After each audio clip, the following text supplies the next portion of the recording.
everyone, today's video is going to be a little bit different to normal. So normally I try and keep them as short as I can. I know that sometimes goes down the pan, but today I'm purposefully going to try and do a longer video so I can pack it full of more content and fingers crossed try and answer more questions that you might have. So today's video is going to be all on the topic of training.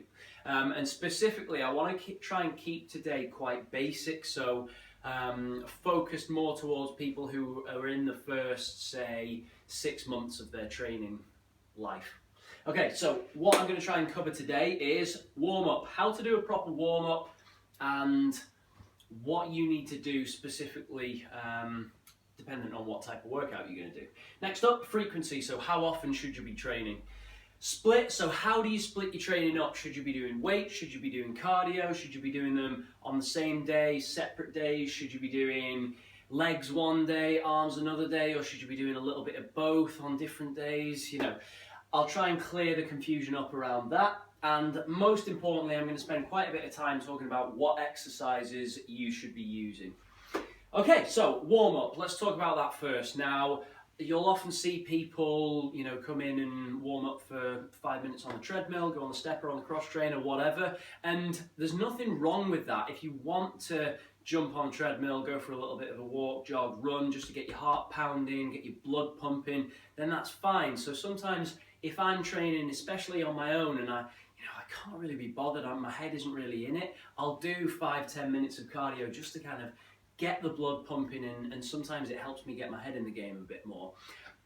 That being said, you don't need to do it. Let's say if you're doing a leg workout, or let's say you're doing a chest and back workout, so you're training your upper body, going for a 5-10 minute ride on a bike, on one of the stationary bikes, isn't really going to do that much to, grease the joints up, get the upper body muscles kind of pumped and primed and ready to go. So with that being said, if you were going to do some cardio beforehand, then maybe opt for something like a rower or a cross trainer, because at least you're getting some movement in your upper body. So make it specific to the workout you're going to do. But really you want to focus on the muscles and the joints that you're going to be working in that workout. So let's take chest and back, for example. You'd want to try and stretch your chest off, stretch the main muscles in your back, and do a load of warm-up sets on the exercises you're going to be doing.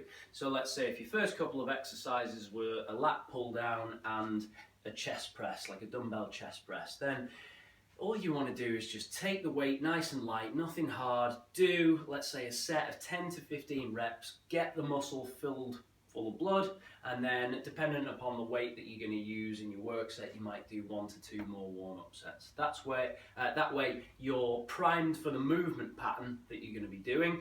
The muscles warm, the joints are warm, and then when you jump on and use your actual weight, it's not going to crush you, and it's not going to feel like a ton of bricks.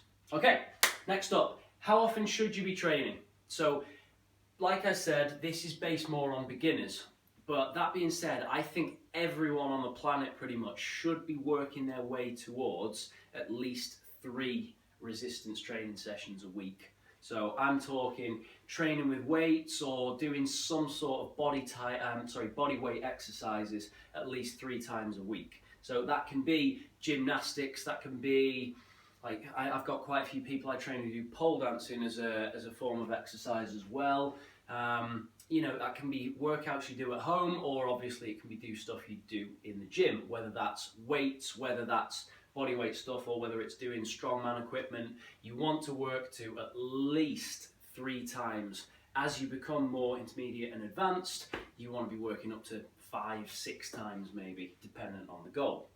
Okay, how should you split those workouts up? So I've said you want to be doing at least 3 weight training sessions, 3 resistance training sessions a week. That's not to say that you don't want to add extra cardio workouts in. So let's say majority of people who start training with me, I'll get them doing a couple of weight sessions a week. Okay, now when people first start with me, they might not be that confident in the weights area. Their technique might not be as good as it will be as they advance. So what I'll do is I'll give them a couple of cardio workouts to do. So that might be steady state, that might be an interval training plan, where they go in hell for leather for 30 seconds and then they're backing off for a minute. dependent on the goal, you know, the cardio sessions can be tailored to that. So 3 training sessions is what we want to work up to within the first 6 months. Maybe start off with a couple of weight sessions, but then what I'll do is I'll throw some form of intervals or conditioning in at the end. So let's say probably about 4 to 10 minutes at the end of each session, just to kind of get the heart rate up, get the blood pumping, and increase your metabolism for the next few hours and possibly days.